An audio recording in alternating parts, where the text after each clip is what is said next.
ဆုပ်ယုပ်ခြင်းနဲ့ကြီးပွားတိုးတက်ခြင်းလောကမှာကြုံတွေ့ရတဲ့အရာနှစ်ခုပဲဆုပ်ယုပ်ခြင်းရှိတယ်လို့ကြီးပွားတိုးတက်ခြင်းနဲ့ရှိတယ်အဲ့တော့ဆုပ်ယုပ်ခြင်းနဲ့ကြီးပွားတိုးတက်ခြင်းဆိုတာလူတူတယောက်နဲ့သက်ဆိုင်တာလည်းရှိတယ်တရက်ွက်လုံးနဲ့သက်ဆိုင်တာလည်းရှိတယ်တစ်မျိုးနယ်လုံးနဲ့သက်ဆိုင်တာလည်းရှိတယ်တတိုင်းတဒေသ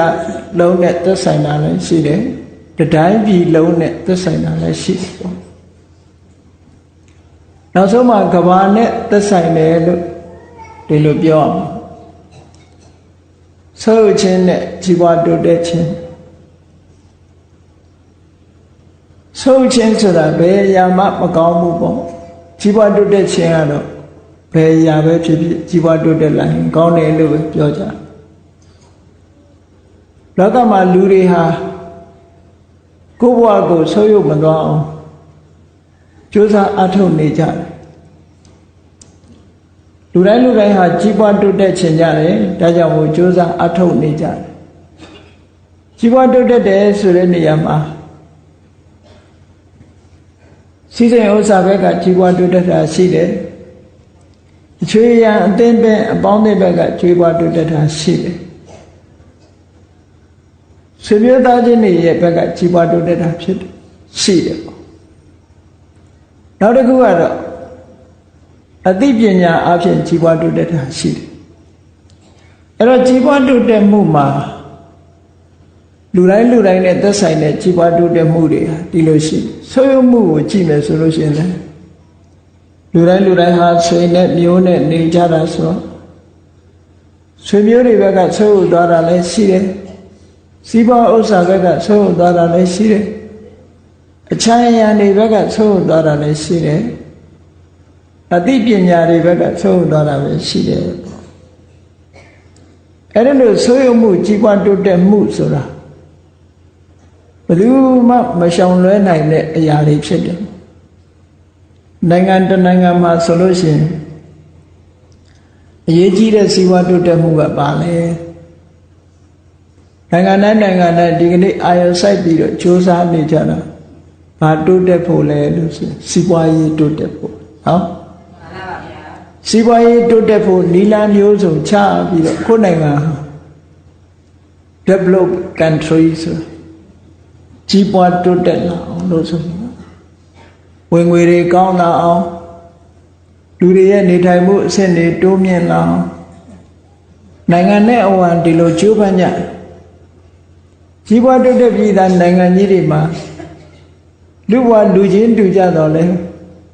လူတော်တော်များများစုဟာအများစုဟာကြီးပွားတိုးတက်မှုရဲ့အရသာကိုခံစားကြရအစင်းတပြေနေကြကြီးပွားတိုးတက်မှုမရှိတဲ့နိုင်ငံတွေကြတော့လေဆဲဒုက္ခအမျိုးမျိုးနဲ့ကြုံတွေ့ကြရတယ်ကြိုးပမ်းကြရတယ်လှုပ်ကြရတယ်ပေါ့အဲ့တော့နိုင်ငံတွေမှာကြီးပွားတိုးတက်အောင်ကြိုးစားတယ်ဆိုတာဘာဘက်ကကြိုးစားနေတာတော့လို့သေသေးချာချာကြည့်မယ်ဆိုလို့ရှိရင်နော်စီးပွားရေးဘက်ကိုအဓိကထားပြီးတော့ကြိုးစားစီးပွားရေးဘက်ကတိုးတက်လာတာနဲ့အမျှထိုစီးပွားရေးအတွက်အထောက်အကူဖြစ်မဲ့ပညာရပ်တွေဘက်ကလည်းတိုးတက်အောင်ကြိုးစားအထောက်ကြတယ်ပညာရပ်တွေစီးပွားတိုးတက်လာလေလေစီးပွားဥစ္စာတွေလည်းပဲတိုးတက်ပြီးတော့လာလေလေလူရဲ့အသုံးဆောင်တွေအဆင့်မြင့်လာလေလေဒီလိုလောကကြီးမှာအာရုံစိုက်ပြီးတော့ကြီးပွားတိုးတက်အောင်ကြိုးစားကြဒီကနေ့ခေတ်ကိုအချို့ပုဂ္ဂိုလ်တွေကတိုးတက်တယ်လို့ယူဆကြဘာတွေတိုးတက်တာတော့လို့ကြည့်လိုက်ပဲဆိုလို့ရှိရင်ဟိုးလွန်ခဲ့တဲ့အနှစ်100နှစ်200ဟိုဘက်ကိုလှမ်းကြည့်လိုက်နှစ်100ကျော်နှစ်200နီးပါးမှာ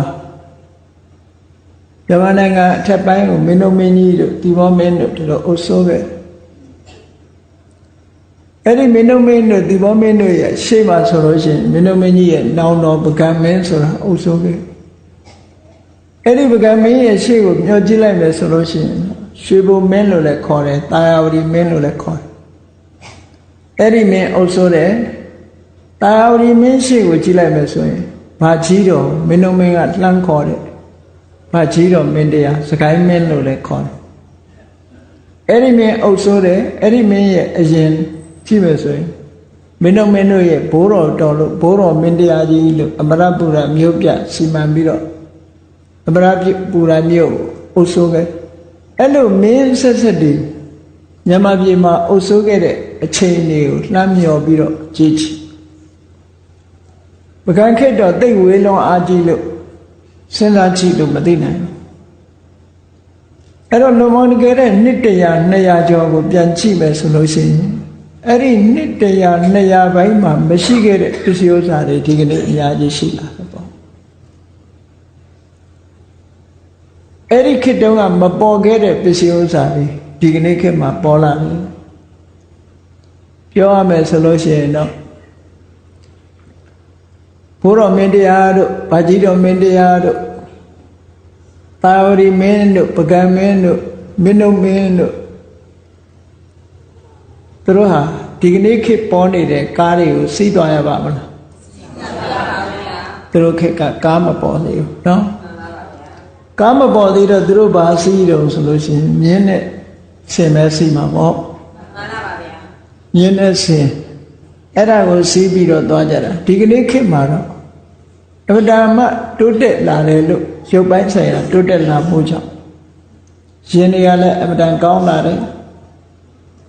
မင်းတို့မင်းကြီးလက်ထက်ကဆိုလို့ရှိရင်လေမြန်ဆိုတာမပေါ်သေးလို့မင်းတို့မင်းကြီးလေမြန်နဲ့သွားတယ်ဆိုတာမရှိဘူးနော်မှန်ပါဗျာ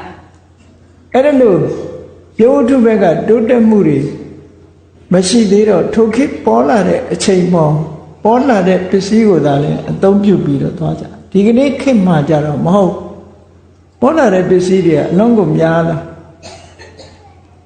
တနေ့ပြီးတနေ့ဆိုတာလို့ထူးခြားတဲ့ပစ္စည်းတွေဟာလည်းအများကြီးတိုးတက်လာတော့ပစ္စည်းပိုင်းဆိုင်ရာကိုကြည့်မယ်ဆိုလို့ရှိရင်ဒီခေတ်ကြီးကအမှန်တမ်းတိုးတက်တယ်ဘုန်းကြီးတို့ငယ်စဉ်တုန်းကဆိုလို့ရှိရင်ဒီလိုတရားပွဲတွေကျင်းပလို့ကျင်းပတဲ့အခါမှာအခုလိုအတန်တိုးနဲ့ဟောလို့မရဘူးအတန်ကောင်းပြီးတော့အတန်အောင်တဲ့ပုဂ္ဂိုလ်တွေသာတရားဟောနိုင်အခုလိုအတန်ချက်ဆက်တွေပါတွေမရှိသေးတဲ့အခါကျတော့အတန်ကိုအားကုန်អော်ပြီးတော့ပေးတတ်တဲ့ကြောင်းဟောကြတာပေါ့အဲ့ဒီခက်ကလည်းရှိခဲ့သေးတယ်နော်မှန်ပါဗျာအဲဒီကနေ့ခေတ်မှာတော့တိုးတိုးလေးဟောလိုက်ပြီမလို့အကျယ်ကြီးကြားတဲ့ခေတ်ရောက်လာအတန်ကိုချက်လာတော့အဲ့ဒီဘက်ကကြည့်မယ်ဆိုရင်တော့ဒါတိုးတက်လာတယ်လို့ပြောမှာပေါ့နော်မှန်ပါဗျာအများကြီးတိုးတက်လာတယ်ဒီကနေ့ခေတ်ဟိုရှေးတုန်းကဆိုလို့ရှိရင်ဖျောင်းနိုင်မီးလေးတို့စီမီကွက်ကလေးတို့ထွန်းပြီးတော့တရားနာရမှာပေါ့အဲ့ဒီနောက်တိုးတက်လာတဲ့အခါကျတော့အောင်လင်းတက်မီးလေးထွန်းပြီးတော့တရားနာဟောဒီကနေ့ခေတ်ကျတော့လျှက်စစ်မီးဆိုပြီးတော့ထိန်ထိန်ပဟောထိန်ထိန်လင်းနေအောင်ထွန်းထားလို့ရတယ်အဲ့တော့ရုပ်ထုဆိုင်ရာတွေကိုကြည့်မယ်ဆိုလို့ရှိရင်တစ်နှစ်ပြီးတစ်နှစ်တစ်ခေတ်ပြီးတစ်ခေတ်ဆိုတာတိုးတက်ချီးပွားလာဒါတိုးတက်တဲ့အပိုင်းကိုကြည့်တာဆိုးတဲ့အပိုင်းတွေကိုကြည့်မယ်ဆိုလို့ရှိရင်ရုပ်ထုဘက်ကတိုးတက်လာသလားစိတ်ဓာတ်ရေးရာကိုချင်းတရားပိုင်းကအများကြီးဆိုးလာဘာတွေတိုးပွားလာတော့ဆိုတော့ရုပ်ဝတ္ထုပစ္စည်းတွေတိုးပွားလာလေလေလူတွေမှာဘာတွေတိုးပွားတော့ဆိုလောဘတွေတိုးပွားလာလူချင်းဆန္ဒတွေကများလာတယ်မယုံစဉ်းစားကြည့်မင်းတို့မင်းကြီးကလက်ခရူစာစီးကျင်တယ်ဆိုရင်သူ့မှာဖြစ်ပါမလားဖြစ်ပါဘူးဗျာရှိမှမရှိတာနော်မှန်ပါဗျာရှိမှမရှိတာဒုက္ခကရေခဲမုံတို့ဖာလူတာတို့ရောရှိရတာအခုခေတ်တော့ရုပ်ထုတွေကအမှန်တန်များတဲ့အခါကျတော့လောဘတွေကလည်းတစ်ခုပြီးတစ်ခုအတော်မတတ်နိုင်တော့အောင်များလာ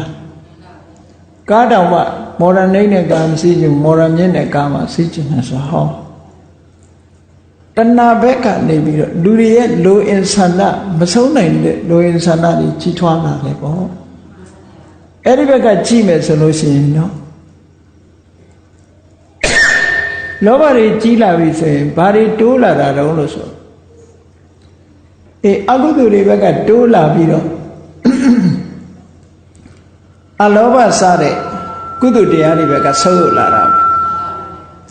လိုချင်မှုတွေများလာရင်လောဘများလာတယ်လောဘများလာရင်လောဘရဲ့ဆန့်ကျင်ဘက်ဖြစ်တဲ့အလောဘဆိုတာ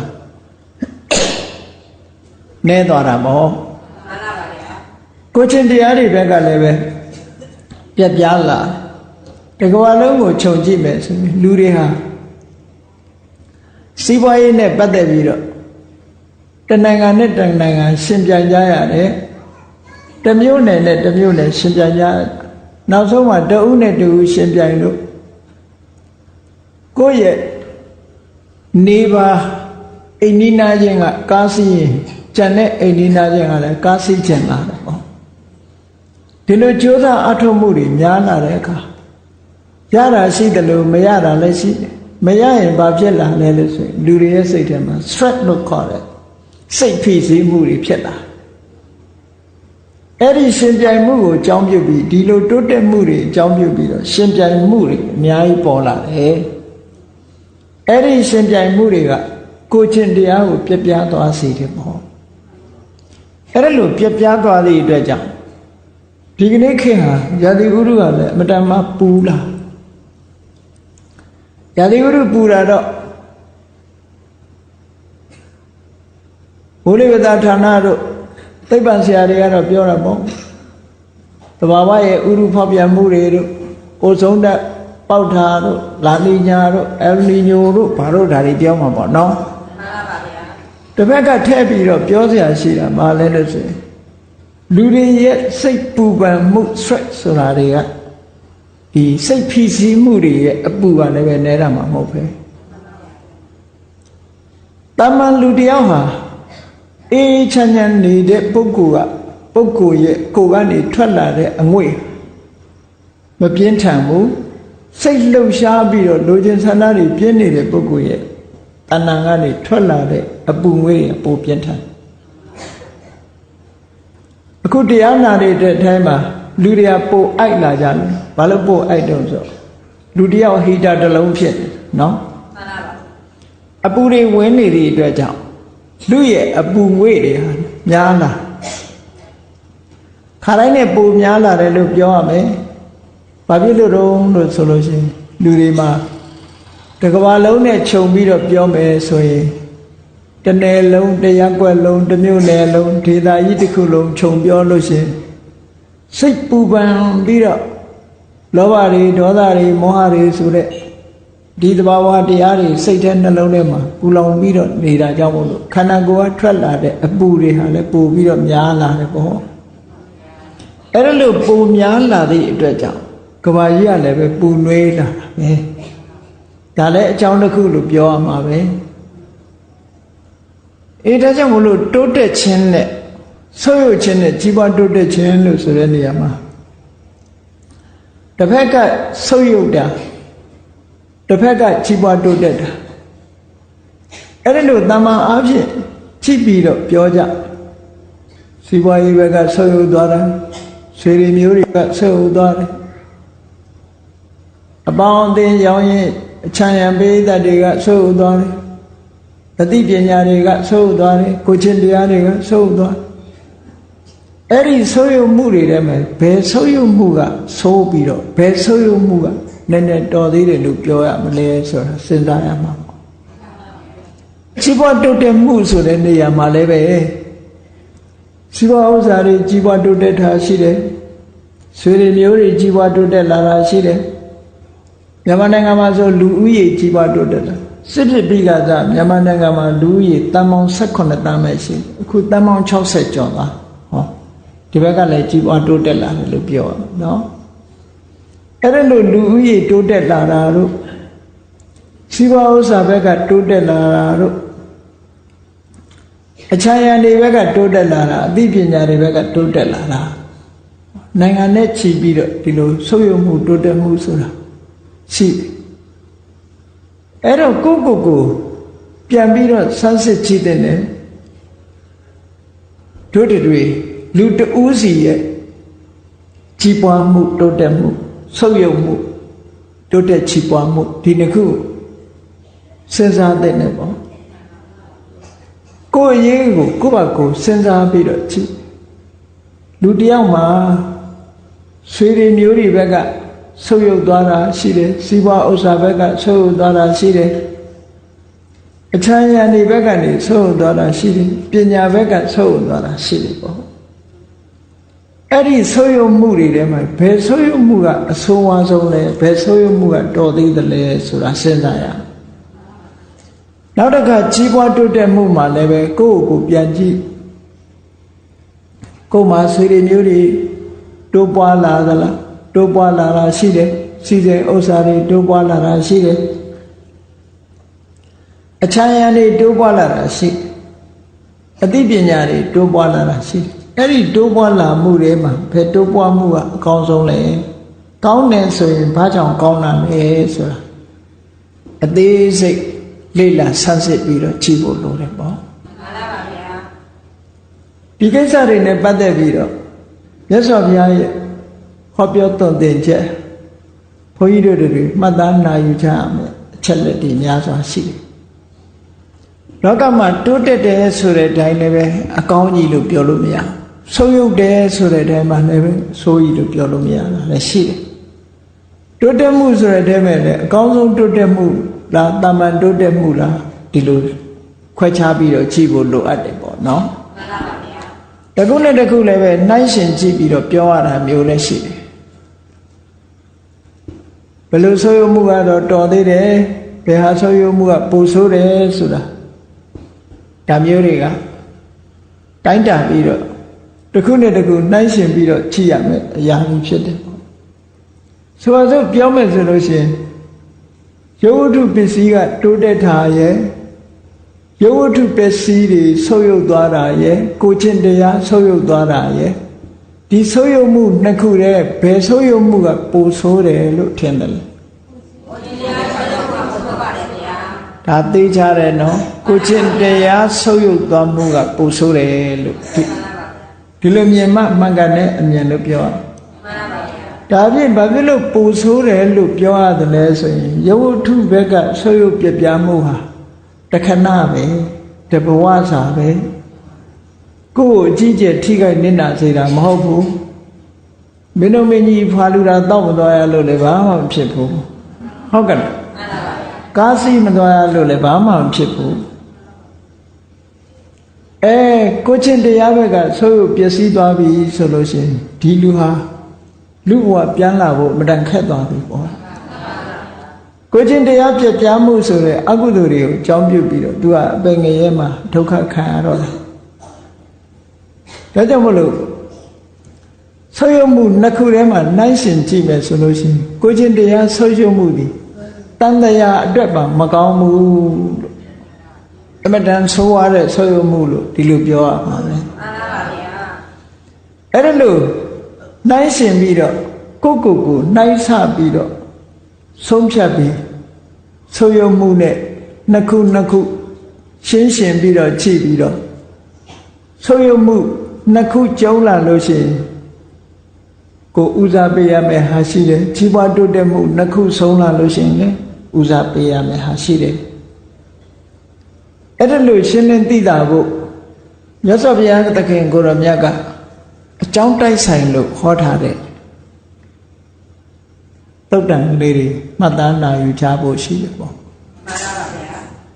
မြတ်စွာဘုရားမိန့်ကြားတဲ့စကားအနေနဲ့ပြောရမယ်ဆိုလို့ရှိရင်အပ္ပမတ္တိကဧတဘိက္ခဝေယတိတံညာတိပရိဟာနိ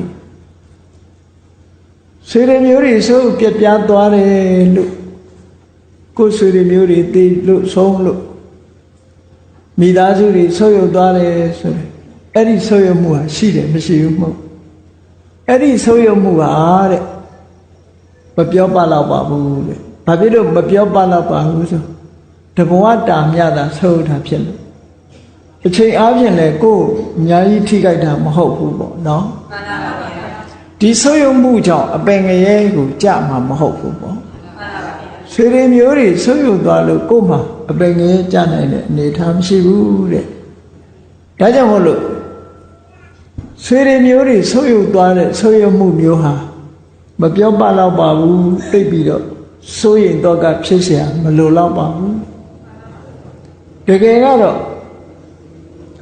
ပညာဆုပ်ယုပ်သွားမယ်အသိပညာပိုင်းကဆုပ်ယုပ်သွားမယ်ဆိုရင်တော့အဲ့ဒါဟာအမတန်မှကြီးလေးတဲ့ဆုပ်ယုပ်မှုကြီးတစ်ခုပဲဒီနေရာမှာမြတ်စွာဘုရားကပညာလို့တစ်ခုတည်းဥတည်ဟောထားပေမဲ့လို့သီလဘက်ကဆုပ်ယုပ်သွားတာကိုချင်းတရားဘက်ကဆုပ်ယုပ်သွားတာအသိပညာဘက်ကဆုပ်ယုပ်သွားတာတမာရီပိုင်းကဆုပ်ယုပ်သွားတာလောကမှာရှိတဲ့အသိဉာဏ်တွေအလုံးကနေဆုပ်ယုပ်သွားတာဆိုဒီဆုပ်ယုပ်မှုတွေဟာအမတန်မှအရေးကြီးတဲ့ဆိုးဝါးတဲ့ဆုပ်ယုပ်မှုတွေဖြစ်တယ်လို့ဒီလိုကိုယ်တန်တော်မှာဖြစ်တာနဲ့ပတ်သက်ပြီးတော့သိကြရအဲ့တော့ပညာလို့ဆိုတဲ့နေရာမှာလောကီပညာပဲဖြစ်ဖြစ်လောကုတ္တရာပညာပဲဖြစ်ဖြစ်ထိုပညာဟာဘဝချမ်းသာမှုအတွက်အကျိုးပြုနိုင်တာလေးကြည့်တယ်လောကီပညာကတဘဝချမ်းသာဖို့အတွက်အကျိုးပြုတယ်လောကုတ္တရာပညာကြတော့တန်လျာမှာချမ်းသာဖို့အတွက်အကျိုးပြုတယ်အဲ့ဒါလို့အကျိုးပြုတော့လောကုတ္တရာနဲ့ပတ်သက်တဲ့ပညာတွေကဘာတွေလဲလို့မေးလို့ရှိရင်ဘုန်းကြီးတို့တွေကိုယ်တဏ္ဍမှာအဲ့ဒါမျိုးမဆုပ်ရွအောင်တတိထားဖို့လိုအပ်တဲ့ဟာမှန်ပါဗျာနမတိကကမ္မတက္ကတာပညာတဲ့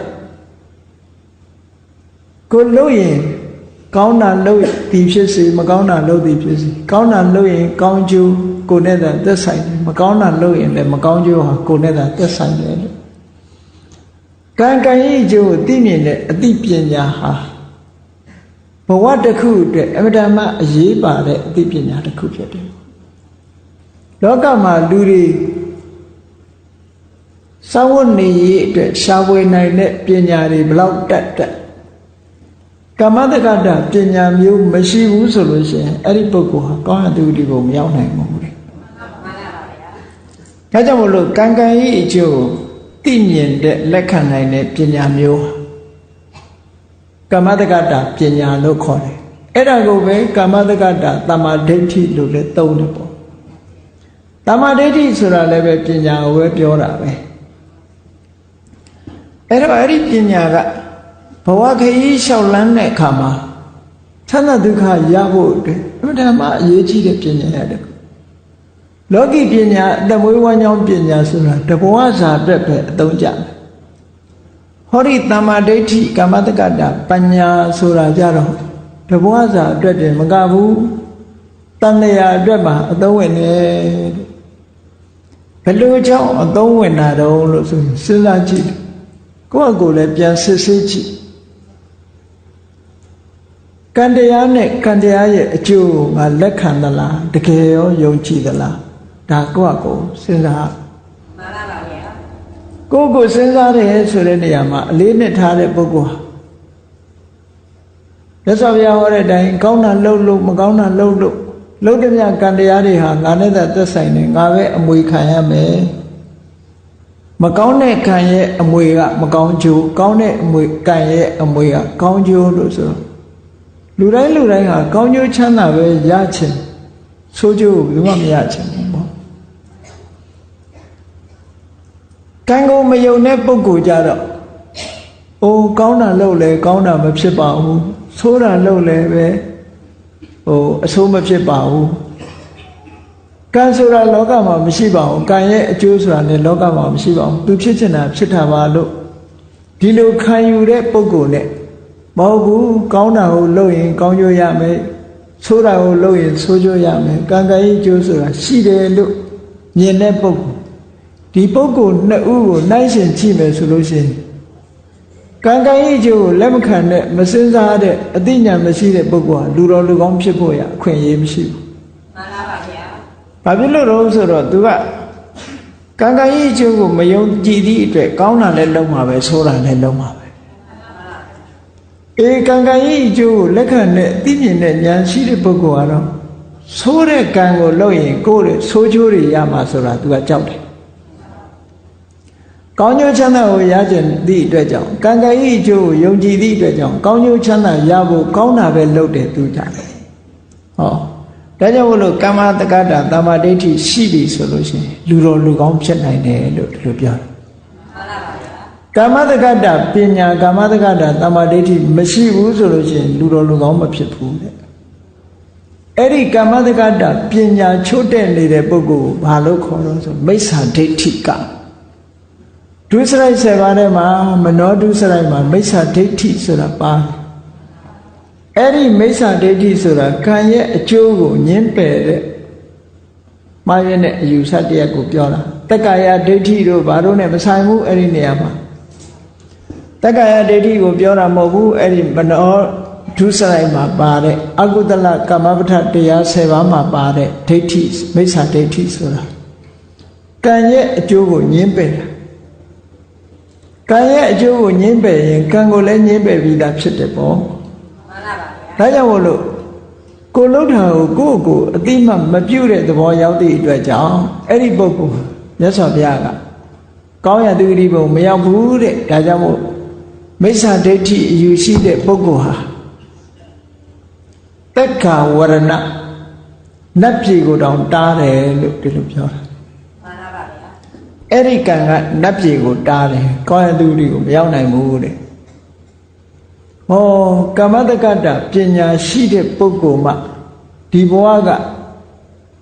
သိဆုံးသွားလို့ရှိရင်နောက်ဘဝတွေဆိုတာကောင်းရပုံကိုရောက်တယ်ဒါကြောင့်မလို့ကမ္မတက္ကတာပညာဆုပ်ယုပ်မသွားအောင်ဘုန်းကြီးတို့တွေတတိထားဖို့လိုအပ်တယ်ပေါ့မှန်ပါဗျာနောက်ပညာတစ်ခုကဘာတော့ဆိုလို့ရှိရင်ဝိပဿနာပညာဝိပဿနာပညာဆိုတာကမ္မတက္ကတာပညာတဲ့အဆင့်မြင့်သွားတယ်နိဗ္ဗာန်ကိုရဖို့ရအတွက်ဝိပဿနာပညာမရှိဘဲနဲ့နိဗ္ဗာန်လမ်းကြောင်းပေါ်မရောက်နိုင်ဘူးအဲ့တော့ဝိပဿနာပညာဆိုတာဘာတော့သူများမြင်နေချအတိုင်းမြင်တာမဟုတ်ဘဲနဲ့တတ္တဝါဆိုတဲ့အထင်ကိုကြော်ဖြတ်ပြီးတော့ယုံနာဓမ္မသင်္ခါရမျှတာမြင်တယ်ဆိုတဲ့အမြင်မျိုးထိုယုံနာဓမ္မသင်္ခါရတရားဟာမမြဲတဲ့သဘောဆင်းရဲတဲ့သဘောကိုယ်မပိုင်တဲ့သဘောတွေရှိတယ်လို့လက္ခဏာ3ရပ်နဲ့တွဲဆက်ပြီးတော့မြင်တဲ့အမြင်မျိုးကိုဝိပဿနာပညာလို့ခေါ်တာမှန်ပါဗျာအဲ့ဒီဝိပဿနာပညာမရှိဘဲနဲ့ဘယ်ပုဂ္ဂိုလ်မှမဖို့ရတယ်ဆိုတာမရှိအဲ့တော့မဖို့နိဗ္ဗာန်ရဖို့ရအတွက်ဝိပဿနာပညာဆိုတာအရေးကြီးတာမဟုတ်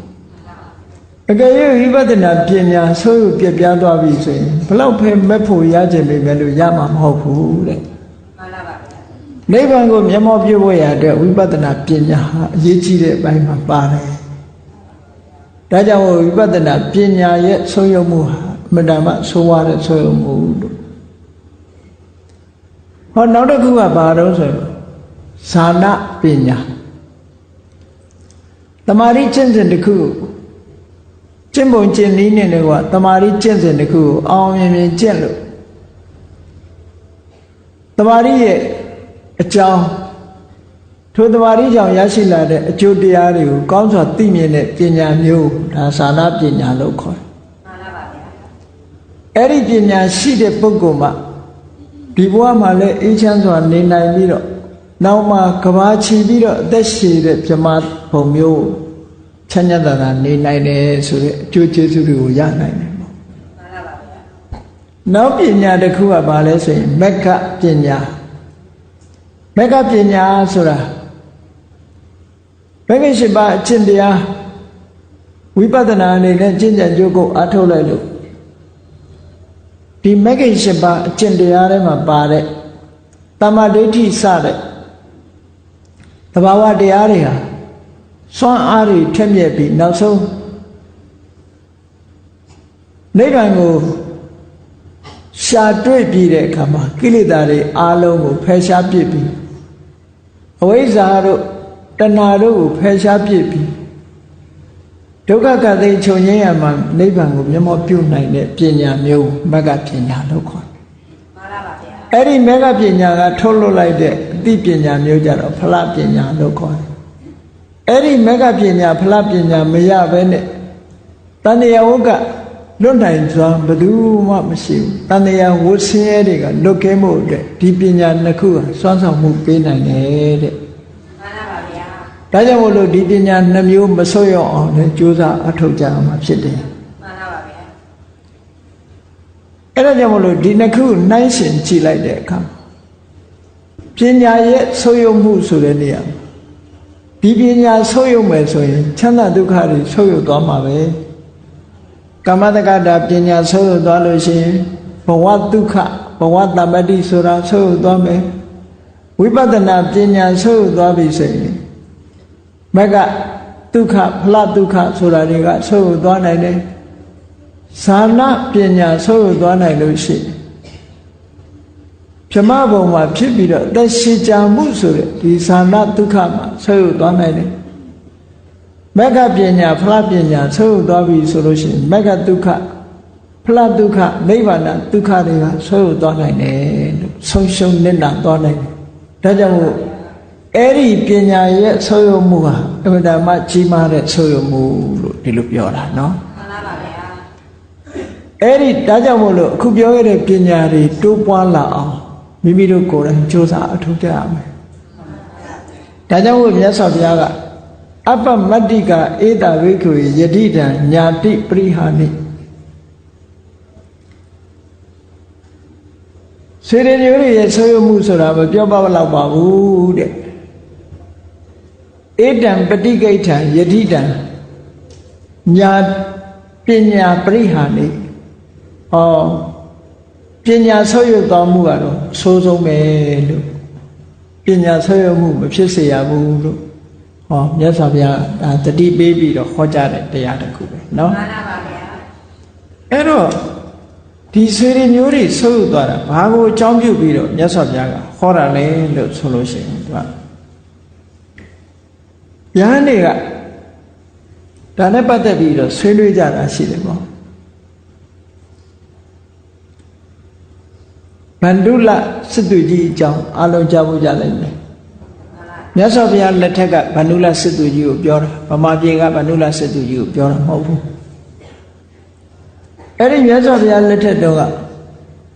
ဗန္ဓုလစစ်သူကြီးဆိုတာအမတမရဲရင်ပြတ်သားပြီးစွမ်းအားထက်မြက်တယ်သူ့မှာအမတမအားကိုးရတဲ့အာခွန်ပလကောင်းပြီးတော့ရဲစွမ်းတတ်သိရှိတဲ့သား32ယောက်ရှိဘယ်တော့သူသားတွေနဲ့အချမ်းရလဲတစိမ့်တရားတောင်မှအကိုးစရာမလိုဘူးသူတို့သားဖသူပါနဲ့ဆိုရင်33ယောက်ပေါ့နော်မှန်ပါဗျာအမှန်တမ်းရဲစွမ်းတတ်သိရှိတော့ဘယ်တိုက်ပွဲမျိုးတိုက်ရသူတို့သားဖပါလို့ရှိရင်ကုန်အောင်ပွဲခံရတယ်ပေါ့အဲ့ဒီလို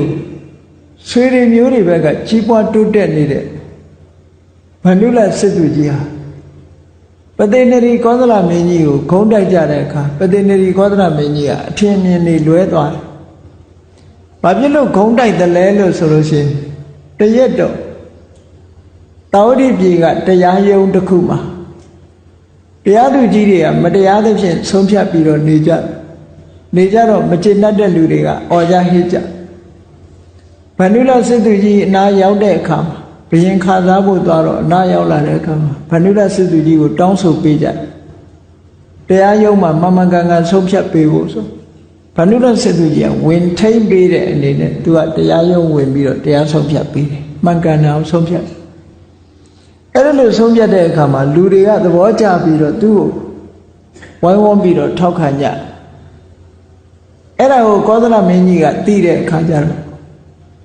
တိုင်းပြည်သားတွေကဗန္ဓုလတရားသူကြီးဗန္ဓုလစစ်သူကြီးတရားဆုံးဖြတ်တာကိုသဘောကျတယ်ဆိုတော့သူ့ကိုပဲဒီတောင်းအောင်ပေးလိုက်တော့ဟိုတရားသူကြီးဟောင်းတွေကလက်လဘမရတဲ့အခါကျတော့မကြေမနပ်ဖြစ်လာကြတယ်ပေါ့အဲ့ဒါနဲ့ခုံးတိုက်ဘယင်းဆိုတာလည်းပဲသူတို့ကရန်သူအလွန်များတာဟုတ်ဒါမို့ခုံးတိုက်တော့ယုံတာပေါ့ဗန္ဓုလစစ်သူကြီးဟာသားတွေနဲ့အတူသွားလာဆိုတော့အားအမတန်ကောင်းတယ်ကောင်းတော့ဘယင်းကိုဂုံးတိုက်ကြတယ်ဗန္ဓုလစစ်သူကြီးကထီနန်းကိုလူလိုက်မယ်သူကကောသလတိုင်းသားမဟုတ်ဘူးမန္လတိုင်းသားမန္လလူမျိုး ကောသလမင်းကြီးနဲ့သူကကျောင်းနေပဲတန်ငယ်ချင်းတက္ကသိုလ်တက်တုန်းကအတူတူတက်တာသူ့နိုင်ငံမှာသူ့အပေါ်မှာမကောင်းကြံတယ်ဆိုပြီးတော့စိတ်ပြက်ပြီးတော့သူ့နိုင်ငံမှာမနေဘဲနဲ့ကျောင်းနေပဲတန်ငယ်ချင်းကောသလမင်းကြီးစီလာပြီးအမှုထမ်းနေတာနော်မှန်ပါဗျာအဲ့တော့ကောသလမင်းကြီးကိုခုံးတိုက်ကြတဲ့အခါမှာကောသလမင်းကြီးကသူသွားတာလာတာသူ့သားတွေနဲ့ဒီအင်အားကိုကြည့်ပြီးတော့ကောသလမင်းကြီးကသူနန်းစိစိန်ကိုလူမှစိုးရိမ်လာသည့်အတွက်ကြောင့်တနေ့ကျတော့သူ့ကိုတိတ်တဆိတ်လှုပ်ကြံတပ်ဖြတ်ခိုင်းလိုက်တယ်ပေါ့နေကြဒေသတွေကိုသဘုံတကန်တွေထနေတယ်လို့စစ်လွတ်လိုက်ပြီးတော့အဲ့ဒီမှာရှုံးဝဲချထားတဲ့သူရဲကောင်းတွေကဗန္ဓုလစစ်သူကြီးနဲ့သူ့ရဲ့သား32ယောက်စလုံးကိုတပ်ပစ်လိုက်ကြစဉ်းစားတာကြည့်တော့သူတို့အိမ်မှာငကိုကနေကြတာဗန္ဓုလစစ်သူကြီးရဲ့စစ်သူကြီးကြော်ရဲ့သား32ယောက်အချမ်းရံပရိသတ်တွေနဲ့အလုံးတရထဲမှာဗန္ဓုလစစ်သူကြီးရောသား32ယောက်ရောအားလုံးတရထဲမှာတပ်ပစ်လိုက်တယ်ဆိုတော့သူတို့အိမ်ဟာ6သိပ်မသွားပေဘူးလားသွားပါတယ်ဗျာအေးဆွေတွေမျိုးတွေဟာကုန်ခန်းသွားတဲ့အဓိပ္ပာယ်မျိုးကြမှန်ပါပါအဲ့ဒါကိုအကြောင်းပြုပြီးတော့ယဟန်တွေကစကားပြောကြတယ်ဗန္ဓုလစစ်သူကြီးဟာအရင်တော့ကဘယ်နေရာသွားသားတွေနဲ့ဆွေတွေမျိုးတွေနဲ့တိုင်တိုင်ဝိုင်းဝိုင်းသိကောင်းအခုကြတော့သူဆွေမျိုးတွေမရှိတော့ဘူးအလုံးဟာသူတို့အိမ်ဟာတိတ်ဆိတ်ပြီးတော့ဆွေတွေမျိုးတွေပဲကဆုံးယုတ်သွားတယ်ဆိုတဲ့အကြောင်းကိုမြတ်စွာဘုရားတရားမဟောခင်ပြောဆိုနေတာကိုမြတ်စွာဘုရားကြွလာတဲ့အခါကျတော့ယဟန်တွေကိုမေးတယ်ဘာစကားပြောကြတာတုံးဆိုဒီလိုဒီအကြောင်းပါပဲဗျာဆွေတွေမျိုးတွေဆိုးပြပြသွားတာဆိုးရတဲ့အကြောင်းပြောနေကြတာဆိုတော့မြတ်စွာဘုရားဒီဒေသနာကိုဟောတာလောကမှာဆွေတွေမျိုးတွေဆိုးပျက်စီးသွားတယ်ဆိုတာဒီတဘွားအတက်တာပါတဲ့ဒီဆိုးရမှုကိုအကြောင်းပြုပြီးတော့နတ်ပြည်ရဲ့အဟံတားလည်းမဖြစ်ဘူးတဲ့ဆိုးမှုကိုအကြောင်းပြုပြီးတော့ငရဲကြတယ်ဆိုတာလည်းမဖြစ်ဘူးတဲ့ဒါကြောင့်ဒီဆိုးပြပြမှုဟာအသေးဖွဲကပဲမှန်ပါဗျာအရေးကြီးဆုံးကတော့ပညာဉာဏ်အသိဉာဏ်ဆိုးမှုကဒါအမတ္တမအန္တရာယ်များတယ်အရေးကြီးတယ်လို့မြတ်စွာဘုရားဒီသုတ္တံဟောတယ်။ဘာဖြစ်လို့လဲဆိုတော့ခုနပြောခဲ့တဲ့အတိုင်းအသိပညာပိုင်းကဆိုးသွားပြီဆိုလို့ရှိရင်ချမ်းသာဒုက္ခတွေအလုံးကဆုံးရှုံးနေတာသွားနိုင်ဒီဘဝရင်ဆုံးရှုံးနေတာလားဆိုတော့မဟုတ်ဘူးနောက်ဘဝတွေမှာလည်းပဲဆုံးရှုံးနေတာတယ်လို့ဒီလိုပြောတာနော်မှန်ပါဗျာဟောနောက်တစ်ခုဆွေတွေမျိုးတွေတိုးတက်လာတယ်ဆိုတာနဲ့ပတ်သက်ပြီးတော့ဆွေရုံမှုနဲ့ပတ်သက်ပြီးပြောကြသလိုဆွေမျိုးတွေတိုးတက်လာတာကိုအားချပြီးတော့ပြောကြတာလည်းရှိတယ်ဘယ်သူတွေကိုအားချပြီးပြောတော့ဆိုတော့ဝိသခာเจ้าမကြီးကိုအားချပြီးပြောကြဝိသခာเจ้าမကြီးက9နှစ်အရွယ်မှာသောတာပန်ဖြစ်ပြီးတော့16နှစ်အရွယ်မှာအိမ်တော်ကြအိမ်အောင်ကြပြီးတော့သားသမီးတွေမွေးဖွားလိုက်တာဝိသခာမှာသားသမီး20ရှိတယ်လို့ပြောတခါသားသမီးတွေကဆင်ငယ်မွေးလိုက်တဲ့အခါကျတော့နော်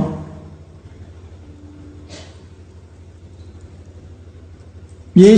80မြေ8000ဟောသူ့ရဲ့ဆွေမျိုးသားချင်းအတိုင်းဝိုင်းအလွန်ကြီးကျယ်အဲ့ဒါလို့ကြီးကျယ်တာတွေကိုအကြောင်းပြုပြီးတော့ယဟန်တွေကတရားသဘယ်မှာဓမ္မသဘယ်မှာပြောနေကြပြန်ဝိသခာအကြောင်းမကြီးတို့အကြောင်းလာလိုက်ရင်မလီသားတွေနဲ့သမီးတွေနဲ့ချွေးမတွေနဲ့နော်အချမ်းရံတွေနဲ့လာလိုက်တာဆွေမျိုးအတိုင်းဝိုင်းအလွန်ကောင်းတယ်နဲ့ပြောကြဆွေတွေမျိုးတွေတိုးတက်တယ်ဆိုပြီးတော့ချီးမွမ်းပြောကြတဲ့အခါမှာမြတ်စွာဘုရားကဒီဒေသနာတော်လေးကိုခေါ်တာจิตသားယဟန်တို့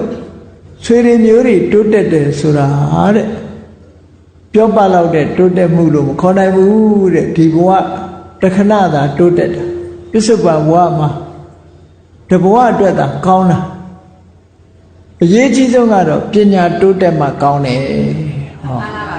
အသိပညာတိုးတက်မှတဏှာမှကောင်းတယ် ဆွေမျိုးတိုးတက်တာတဲ့အသိပညာတိုးတက်အောင်ကြိုးစားကြလို့ဒီလိုလမ်းညွှန်မှုကိုမြတ်စွာဘုရားဟောတာနော်ဟောနောက်တစ်ခါလူတွေဟာမြတ်စွာဘုရားလက်ထက်မှာစီးစိမ်ဥစ္စာတွေပြပြသွားတဲ့တထေးတယောက်ကိုအကြောင်းပြုပြီးတော့ရဟန်းတော်တွေကစကားပြောကြအဲ့ဒီတထေးကဘယ်သူလဲလို့ဆိုရင်မဟာဒဏဆိုတဲ့တထေးသားဗာရဏသီပြည်မှာသူကဂရေ80ချမ်းသာကြွယ်ဝတယ်သူရဲ့အိမ်တော်ဘက်တထေးသမီးကဂရေ80အဲ့ဒါလို့ဝေကျေဒနာအမတမမြောက်များစွာချမ်းသာတော်လဲနောက်ဆုံးဟာမလုတ်တမကင်တတ်အယက်သေးစာတောက်စားပြီးတော့ရှိသမျှပစ္စည်းတွေကုန်ပြီးတော့အသက်အရွယ်ကြီးရင်တဲ့အခါမှာခွက်လက်ဆွဲပြီးတောင်းစားရတဲ့တောင်းစားဘဝရောက်သွားတာရှိအဲ့ဒါလို့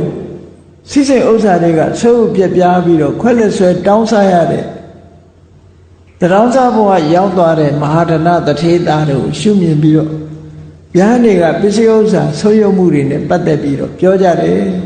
အဲ့ဒါလို့ပြောတဲ့အခါမှာမြတ်စွာဘုရားကဒီဒေသနာတော်နဲ့ဆုံးမဩဝါဒပေးပြန်ခြေသားယဟန်တို့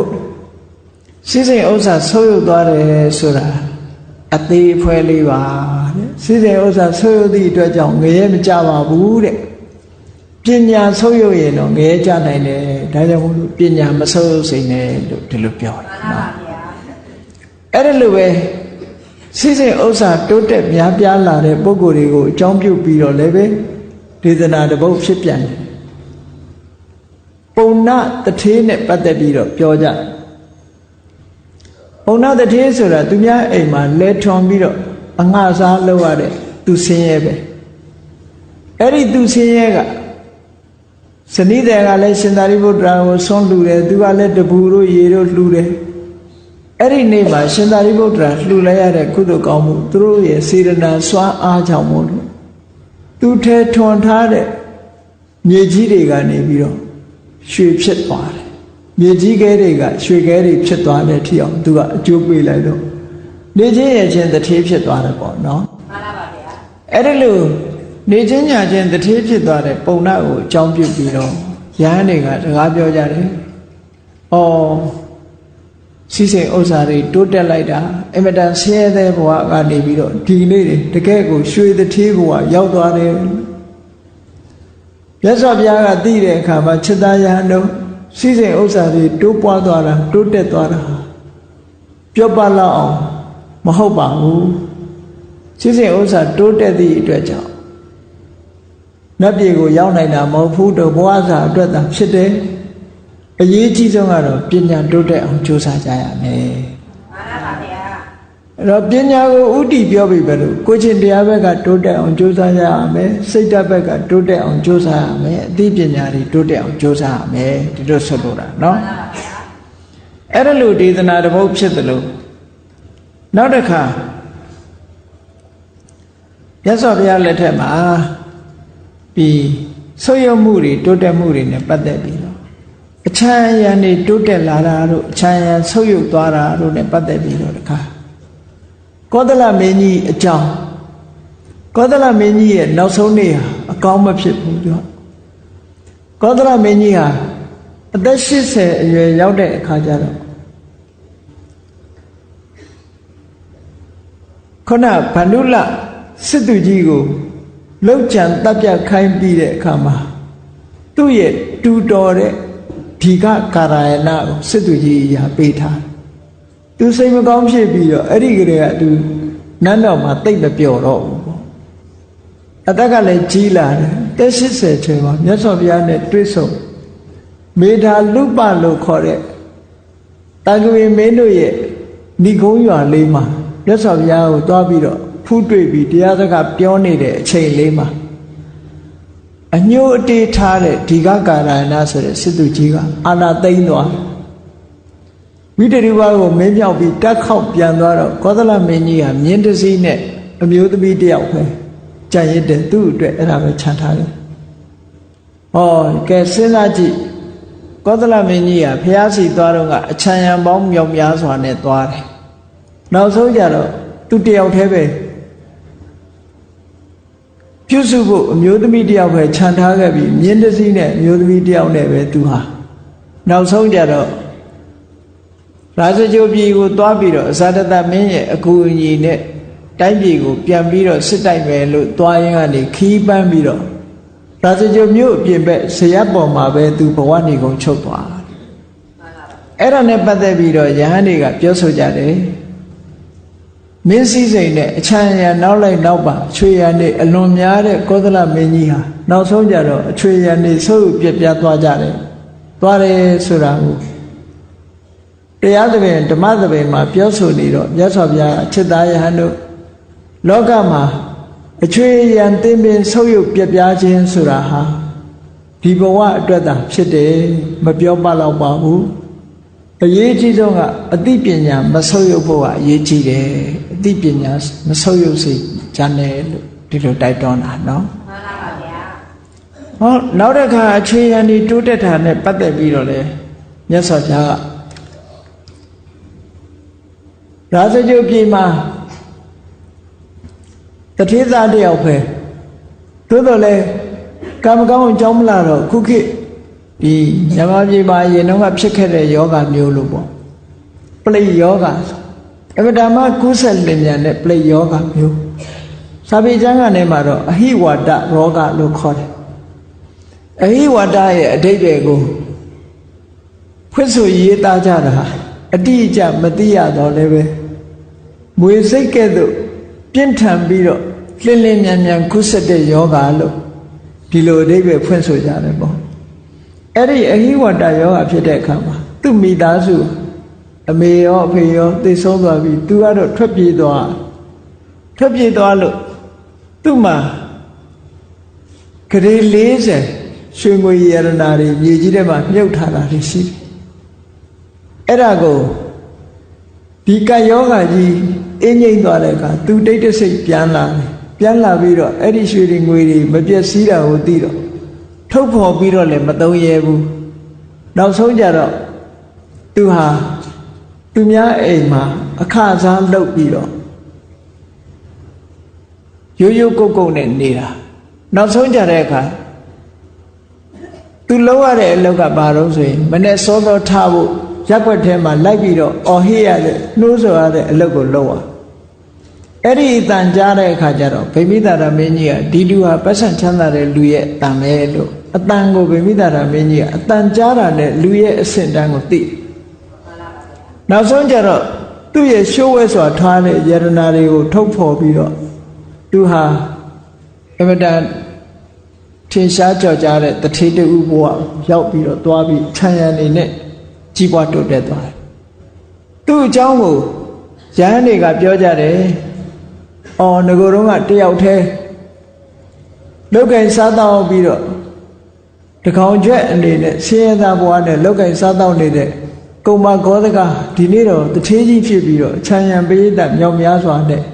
တကယ့်ကိုချမ်းသာသွားတယ်လို့ဆိုတာကိုပြောကြတဲ့အခါမှာမြတ်စွာဘုရားသခင်ကိုရောမြတ်ကအေးအခုလို့ခြံရံနေကြီးပွားတိုးတက်တယ်ဆိုတာမပြောပလောက်ဘူးဒီလိုဘဝတဏှတ်စာများတာဖြစ်တယ်အရေးကြီးဆုံးကတော့အသိပညာတိုးတက်အောင်ကြိုးစားဖို့ကပို့ပြီးတော့အရေးကြီးတယ်လို့ဒီလိုမြတ်စွာဘုရားဟောခဲ့တာနော်အေးဒါကြောင့်မို့လို့ဆုပ်ယုပ်ခြင်းနဲ့တိုးတက်ခြင်းတိုးတက်ကြီးပွားခြင်းဆိုတဲ့နေရာမှာဘုန်းကြီးတို့တွေတတိထားရမှာကဆုပ်ယုပ်တဲ့အခါမှာအသိပညာတို့ကိုယ်ချင်းတရားပိုင်းတို့ဒါတွေမဆုပ်ယုပ်အောင်တတိထားဖို့လိုအပ်တယ်နော်မှန်ပါပါဗျာတိုးတက်မှုကတော့အလုံးတိုးတက်အောင်ကြိုးစားကြရမှာပဲမှန်ပါပါစီးပွားဥစ္စာလည်းတိုးတက်စေရမယ်ဆွေတွေမျိုးတွေတိုးတက်အောင်ကတော့ကြိုးစားလို့မရတော့ဘူးထင်တယ်နော်အဲ့တော့ကြိုးစားလို့ရတာကဘာလဲလို့ဆိုရင်ပညာတိုးတက်အောင်ကြိုးစားလို့ရတယ်စီးစိမ်ဥစ္စာတွေတိုးတက်အောင်ကြိုးစားလို့ရတယ်အဲ့ဒါလို့ဘဝမှာစီးစိမ်ဥစ္စာတိုးပွားဖို့ကြီးပွားတိုးတက်ဖို့ဆွေဒီအချမ်းရံတွေတိုးပွားလာဖို့ပညာတွေတိုးပွားလာဖို့ဒါတွေကိုကြိုးစားအထောက်ရမယ်အဲ့ဒါလို့ကြိုးစားအထောက်ခြင်းဖြင့်ကိုယ်မှာအသိဉာဏ်တွေဖွံ့ဖြိုးတိုးတက်လာမှုချင်းစီးပွားဥစ္စာတိုးတက်လာခြင်းဖြင့်ဒီဘဝမှာချမ်းသာစွာနေရပြီးအသိပညာတိုးတက်ခြင်းအားဖြင့်နောက်ဆုံးမှာတန်တရားထိအောင် နောက်ဆုံးနိဗ္ဗာန်ထိအောင်ကောင်းကျိုးချမ်းသာတွေရနိုင်တယ်ဒါကြောင့်မို့တို့တွေဟာတိုးတက်မှုဆိုတိုင်းတချို့တိုးတက်မှုကအရေးပါတာမဟုတ်ဘူးအသိပညာတိုးတက်မှုကိုယ်ကျင့်တရားတိုးတက်မှုကသာလေအရေးပါတယ်တခြားဟာတွေဆိုးရုပ်ချင်းဆိုးရုပ်ပါစေတို့မှာအသိပညာနဲ့ကိုယ်ကျင့်တရားပိုင်းကမဆိုးရုပ်စေရဘူးလို့ကိုယ်စီတတိထားပြီးတော့ကြိုးစားအထောက်ကြရမှာဖြစ်တယ်အဲ့ဒါကိုရည်ညွှန်းပြီးတော့မြတ်စွာဘုရားကဒီဒေသနာတော်တွေကိုဟောတာဖြစ်သောကြောင့်တရားချစ်ခင်သူတော်စင်ပြိဿပေါင်းတို့သည်မြတ်စွာဘုရားရဲ့ဆုံးမဩဝါဒကိုဥထိတ်ထားပြီးတော့တခြားအရာတွေမတိုးတက်ခြင်းနေပါစေမိမိတို့တဏ္ဍာမှာကိုယ်ချင်းတရားနဲ့အသိပညာတိုးတက်အောင်တို့တွေကြိုးစားကြရမယ်လို့စိတ်ထဲမှာမှတ်သားပြီးတော့ကျင့်ကြံကြိုးကုပ်အားထုတ်တော်မူနိုင်ကြပါစေကုန်သတည်း